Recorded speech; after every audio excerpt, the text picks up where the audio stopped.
¿Debería Dave Stewart, el cara de piedra, estar en el Salón de la Fama de Cooperstown? Podría debutar en el béisbol de las Grandes Ligas, egresado de la Academia de los Toros de Tijuana. Esto en las 10 de Béisbol Sin Fronteras. Y quédese hasta el final porque los Pericos de Puebla pierden vuelo. ¿Les alcanzará para un lugar en playoff? 3 temas a discutir el día de hoy en Béisbol Sin Fronteras. Quédese con nosotros. Comenzamos.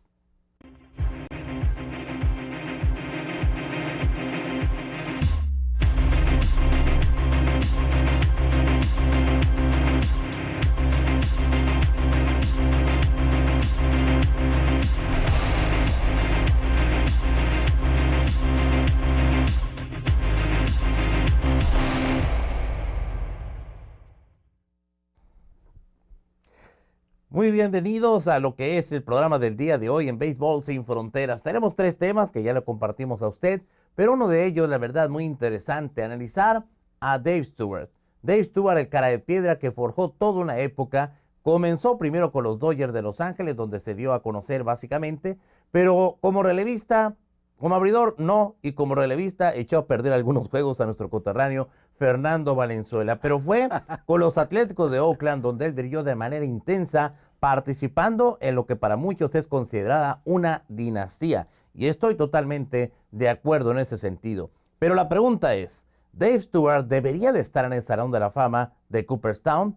Y esa pregunta no solamente aplica, aunque es el tema de discusión de hoy, Dave Stewart, porque tiene nombre y apellido, pero creo que aplica a una larga lista de lanzadores, de jugadores que brillaron intensamente en el llamado mejor béisbol del mundo, pero que por una razón o por otra no están en Cooperstown. Así que le damos la bienvenida, hoy bajo la producción del señor Juan Manuel Vega, Armando de lujo, Esquivel, de lujo, y un servidor de lujo. Sí, Juan Manuel brillante, Vega, un saludo brillante a Guillermo Zulbarán, que pues no vino hoy, ¿verdad? Y no va a venir en toda la semana.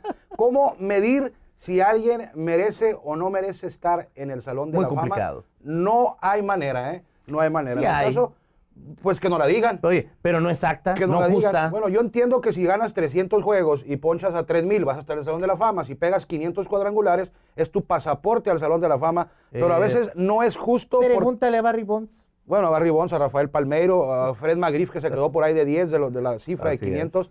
Pero a veces no es justo esta medición automática que hacen, porque hay jugadores que quizá no jugaron tanto tiempo, no jugaron por ahí de 20 años, como el caso de los llamados acumuladores, que juegan 20 temporadas y suman por ahí de 200 triunfos, 250, pero no porque hayan sido tan buenos, sino porque fueron regulares por mucho tiempo, y me voy a referir al caso de Brett Blyleven, que para mí Dave Stewart fue mejor pitcher que Brett Blyleven. Sin embargo, los números de Brett Blyleven son muy superiores a los de Dave Stewart, que es cierto, hizo época como tú lo mencionaste, pero quizá fueron por ahí, Morgan, de 4 o 5 años en los que tuvo 20 triunfos o más, sobre todo con los Atléticos de Oakland, pero fuera de ahí, no fue el Dave Stewart de esos 4 o 5 años, ¿eh? Sí, definitivamente fue su época. Lo que pasa es que en el caso de Stewart es una película.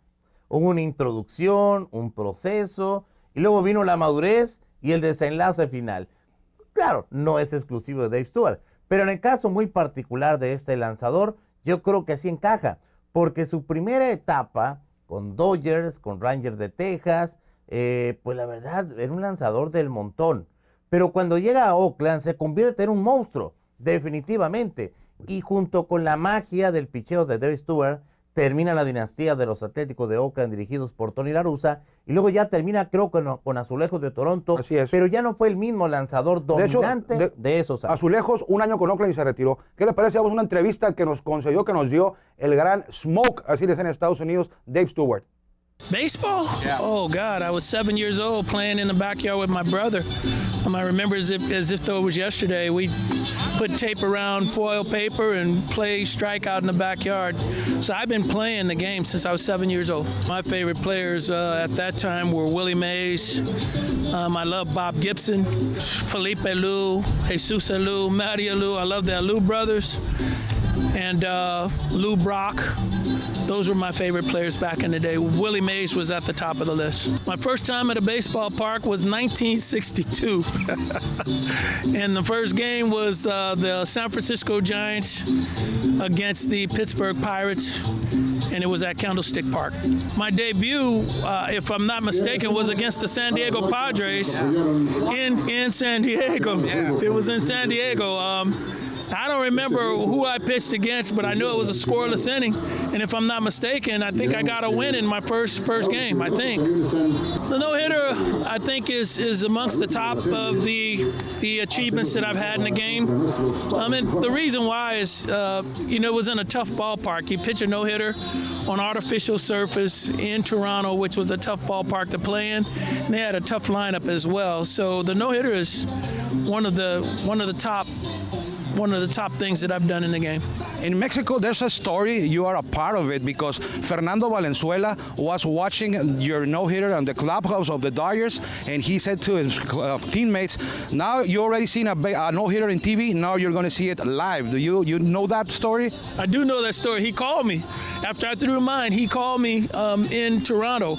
So I do know the story, and I heard that he said that, and sure enough, he went out and he did it. Do you watch that no-hitter of Fernando? I watched most of it. Yes, I did. I'll watch Fernando. When we were teammates with the Dodgers, I've always watched him and kept up with him. So I was definitely sitting down watching that game. In Major League Baseball, or baseball in the United States, the thing that they measure pitchers by is if they can spin a breaking ball. The kids here learn how to spin a breaking ball early, and that gives them above average pitch, which to pitch in the big leagues, if you've got one above average and everything else is average, you have a pretty good chance to have a career. So I played Winter League. I played in Ciudad Obregón, and I played for Mazatlan, and got picked up in the playoffs by Hermosillo one year. So I've always had a great appreciation for Mexican League Baseball. The last 2 years is my first experience in the summer leagues, watching in the summer leagues. But I had friends, Jack Pierce, who's one of my best friends, Derek Bryant, played in the summer leagues here, and they always told me about it, but actually having a chance to see it, I have a great appreciation for the summer leagues as well. When I played here for Obregón, is when I got the name Cara de Piedra. Yeah, Stoneface. Yeah, so, I don't know. It's just concentrating on getting hitters out and, staying focused and just trying to be sure that I can get the hitters out. It's not something I do intentionally. It's just my focus and concentration. We had some great teams. Ricky Henderson, Canseco, McGuire, Carney Lansford. We had some great teams. Bob Welch, myself, Mike Moore. We had some great teams, and we played well. And we went to World Series 3 years in a row in the playoffs, 4 out of 5 years. So we really had some great teams.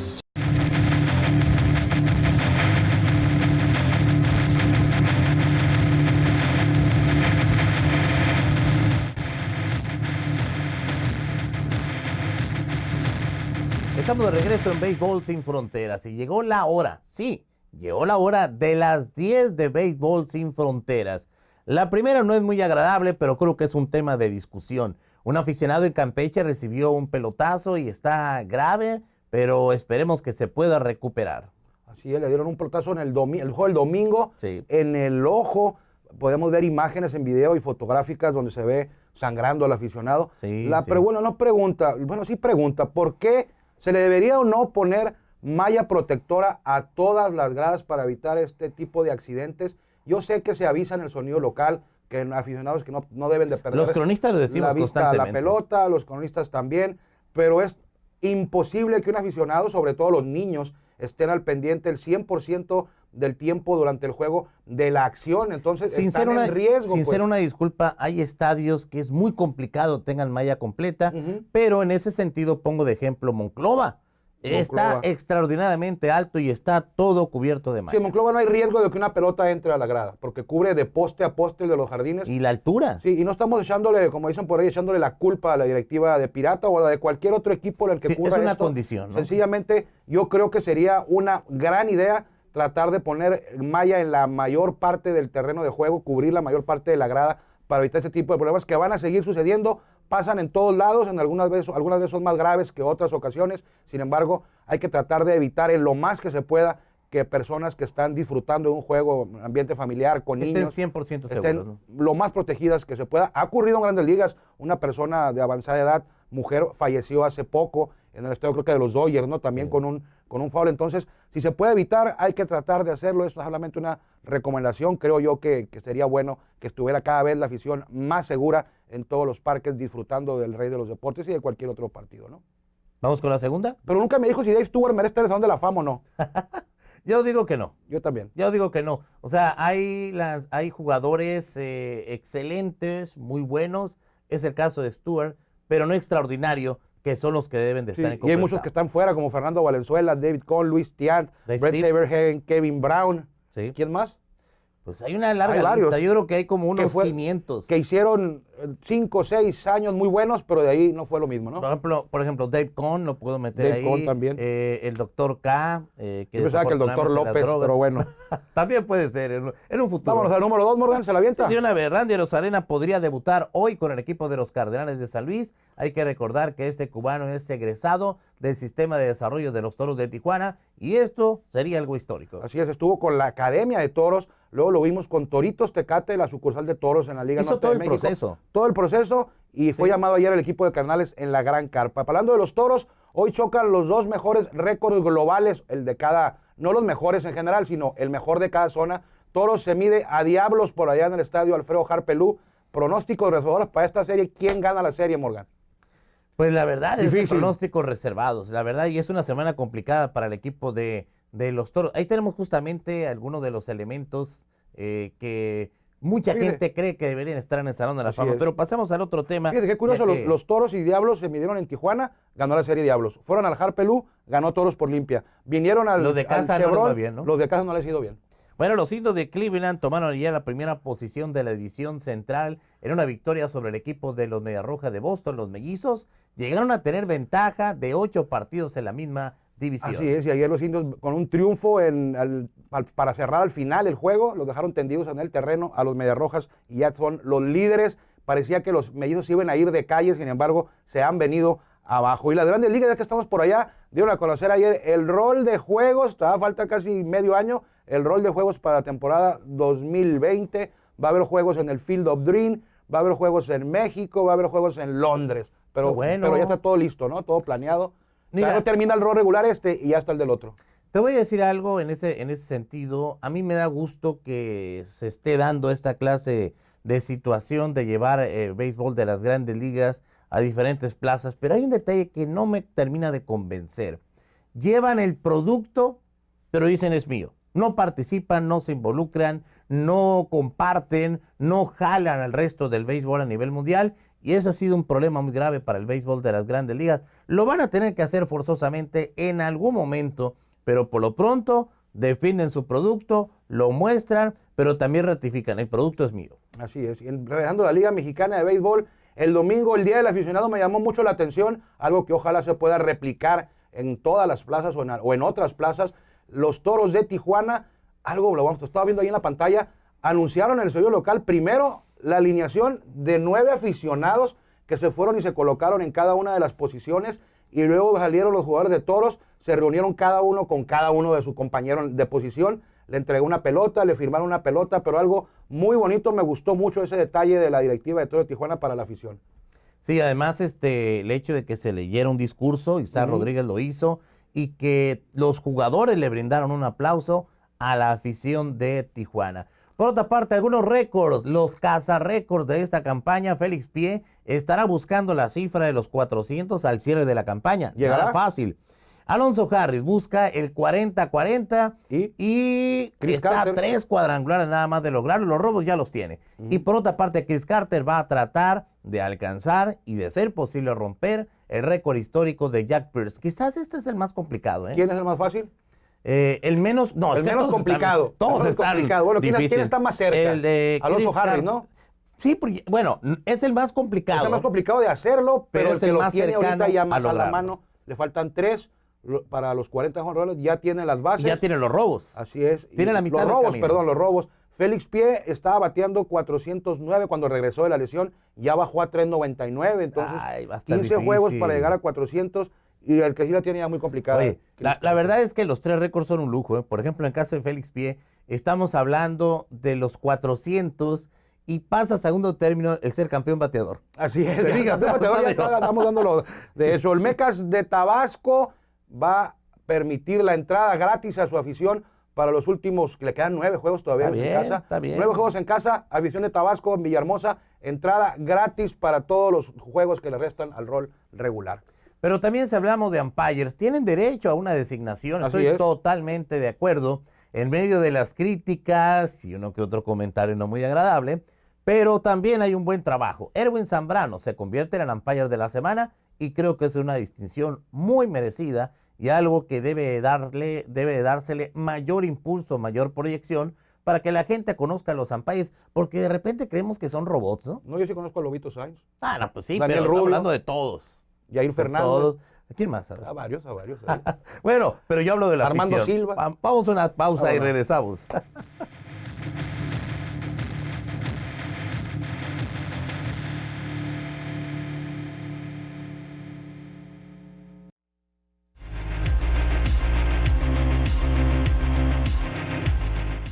Estamos de vuelta a Béisbol Sin Fronteras y arrancamos este tercer bloque con el segmento, el espacio de los que más me gustan, porque llegó la hora de la colección de tarjetas de mexicanos en Grandes Ligas que estamos armando aquí en el programa Béisbol Sin Fronteras. Esta es, ya la están viendo usted, la 73. Es nada más y nada menos que una Bowman del 2018 de Víctor Arano, en la 73. Él todavía está en Grandes Ligas. Sí, aquí lo tenemos, el lanzador derecho nació el 7 de febrero de 1995 en Cosamaloapan, Veracruz. Ha jugado 3 campañas en Grandes Ligas. Su debut fue en el 2017, el 12 de septiembre, en un duelo contra los Marlins en el Citizen Bank Park. Hizo batería con Jorge Alfaro y el primer rival que enfrentó fue Giancarlo Stanton. Nada más. Le tocó en vacaciones. Su récord en Grandes Ligas: 3 victorias, 2 derrotas, efectividad 2.65 en 75 duelos. 129 mexicanos en Grandes Ligas, la mayoría, la gran mayoría tiene tarjetita, algunos no. Ya vamos en la 73, ya pinta, Ahí vas. ya un poquito más de la mitad. Me acuerdo cuando iniciamos con el gran toro de Chihuahua con Fernando Valenzuela, pero esta fue la 1, esta es la 73. Bueno, ¿y por qué empezaste con Fernando? Pues ¿con quién le gustaría que hubiera empezado? A ver. El que sea. El mejorcito el que sea. primero, ¿no?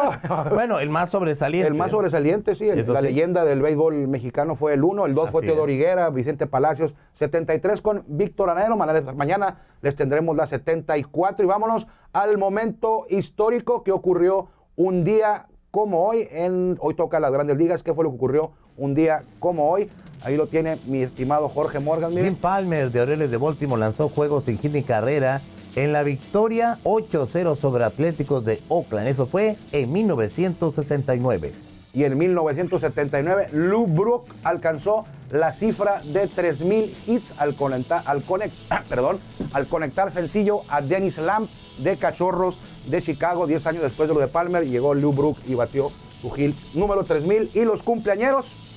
Aquí los tenemos: Dallas Braden de 1983, Alex Fernández 69, Mark Lemke 1965, Tom Prince 1964, Jay Buhner 1964 y Tom Niedenfuhr 1959. Sí. Fue lanzador y muchos años fue coach también. Así es, de los Dodgers. Yo me Así acuerdo de Jay es. Buhner porque era compañero de Ken Griffey Jr. Sí, y de el Rick pelón, Amaral. ¿no? Rick Amaral, el papá de Beo Amaral. Beo Anda Amaral, Bo Amaral. Con los Bo Amaral, que anda con los Sí. Toros de Tijuana. Hablando de la Liga Mexicana de Béisbol, ¿qué le parece? Nos vamos a la zona sur, donde los Pericos de Puebla, un equipo que parecía no iba a carburar bien por todo el cambio de propietarios, cambio de manejador. Un mes antes todavía no tenían el roster conformado. Sin embargo, iniciaron, digamos que de buena manera, la primera vuelta por ahí en el tercer lugar. Sin embargo, hace un par de semanas el equipo parece que está perdiendo vuelo. De hecho, perdió a su timonel. Enrique Che Reyes dejó el equipo, llegó a debutar por ahí Carlos La Chispa Gastelum y ahora están en un serio riesgo y le voy a decir por qué. Solamente tienen medio juego de colchón, porque si se van un juego más abajo quedarían fuera hasta del comodín. ¿Qué ha pasado, Morgan, con Pericos de Puebla y les alcanzará para mantenerse en flotación y jugar ese ansiado duelo de comodín? Fíjate que yo no lo entendí en su momento, yo lo comentaba y lo vuelvo a ratificar. No sé qué me sorprendió más, la salida de Che Reyes o el nombramiento del Chispa Gastelum. Las dos, ¿no? Sí, y lo digo no porque no cree en la capacidad del de Guatabampo, sino porque es demasiado abrupta su posición como manager. O sea, no hubo un proceso de preparación, de coach, etcétera, etcétera. porque todos los peloteros lo han reconocido. De jugador a manager, hay un abismo tremendo. Y aquí vamos a ver a los Pericos, récord global de 52-49, quinto lugar, primera vuelta en tercer lugar, segunda vuelta en sexto, el bateo 307, el picheo 555, y le resta enfrentarse a Yucatán y a Tabasco en gira, en casa, Yucatán y Tabasco. Lo que decíamos, te vuelves a enfrentar a los mismos. Qué enfado hasta para la afición, ¿no? Así es. Pero bueno, la afición los ve en casa una vez, los otros los ven, están en la casa del rival. Pero hay que poner una cosa en claro aquí. El rol de juegos, tanto veces que lo hemos mencionado, el rol de juegos, ha sido brutal para el equipo de Pericos. En la primera vuelta estuvo un poquito más tranquilo, pero escuche usted, Jorge, amigos, en la segunda vuelta se han enfrentado 6 veces a cada uno de ellos, Tecolotes, Toros, Acereros, Sultanes, Diablos, Leones y Guerreros. O sea, la parte pesada del rol de juegos se les cargó en la segunda vuelta y no han podido levantar. Le digo, están en riesgo de quedar hasta fuera del comodín. Y coincido contigo, si el equipo no anda bien, vas a quitar a un manejador experimentado para traerte uno novato a que el equipo empiece a caminar. Yo creo que no es una gran opción, ¿no? Es muy complicado. Ahora, el otro detalle hay que aclararlo. Che Reyes no sale de la organización, se va a lo que es el plan de desarrollo de los Pericos de Puebla, que inicialmente ese era el proyecto. El detalle es que realizas el movimiento en un momento clave de la campaña, álgido completamente, y en el detalle de que te vas con un manager muy experimentado y de comprobada categoría, con el Chispa Gastelum, que pues está disfrutando las últimas mieles como pelotero activo. Entonces es muy complicado hacer este movimiento y la verdad se metieron en una encrucijada que no sé por dónde le van a hacer para salir del problema. Yo lo entiendo, Morgan, amigos, cuando despides un manager experimentado y pones a un interino o un debutante, cuando tu equipo pues ya está eliminado, ya no hay nada más que hacer, le da las gracias a o termina la primera vuelta y no estuviste de acuerdo. Pero en un momento, como dices tú, álgido, difícil, donde ocupas que el equipo empiece a carburar, se me hizo la decisión, no se me hizo acertada la decisión, el tiempo dará la razón a quien la Oye, por ejemplo, Monclova hizo algo muy radical, prácticamente quitar todo el cuerpo técnico, pero lo hizo al arrancar la segunda vuelta. Así es, ahí estamos viendo el rendimiento de los Pericos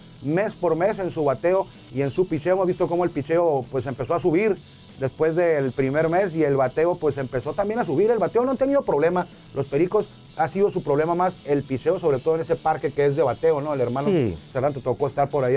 Pero mira, es muy notorio cómo ha sido el mes más complicado, el de agosto, cuando se supone que los lanzadores están en su mejor momento. Si comparamos los números a nivel circuito, realmente la tendencia es que en los últimos meses sube el picheo y baje la ofensiva, pero no ha sido el caso. Así es, y tocó así como ahí nos tocó la parte fuerte del rol a los Pericos, a equipos como, vamos a decir, Leones, a equipos como Tigres. Que son los rivales directos. Así es, a ellos les tocó la parte difícil del rol en la primera vuelta, a Tigres y a Leones. De hecho, hasta hubo cambio de manager, entró. Pues fíjese, hablando del Chispa, Adán Muñoz lo hizo muy bien. Sí, y debutando, pero tuvo más tiempo. ¿Sí? Tuvo más tiempo, fue por ahí del segundo mes de la temporada y también a lo mejor decíamos por aquí, oye, Tigres está de bajada y tomaron a Adán Muñoz, van a batallar y fue al revés, pero también tuvo mucho que ver que Tigres y Leones, la parte débil o fácil, un poquito menos complicada del rol, les tocó ya en la segunda vuelta y lo han aprovechado. Pero ¿sabes qué? También otro detalle, es una situación muy diferente a la de Tigres, porque sabemos que Chucho Somers es un manager duro, con mucho joven ahí en el clubhouse, y eso causó un cierto choque. Llega Adán Muñoz y se libera un poco la atención del dugout. Eso fue a favor del empalmense. Bueno, yo creo que Pericos van a estar en el comodín, aunque la tienen muy complicada. Queda por ahí de 15 juegos para que termine el rol regular. Que les vaya muy bien. Nos vemos, mi Jorge. Gracias, un placer. Pásela muy bien.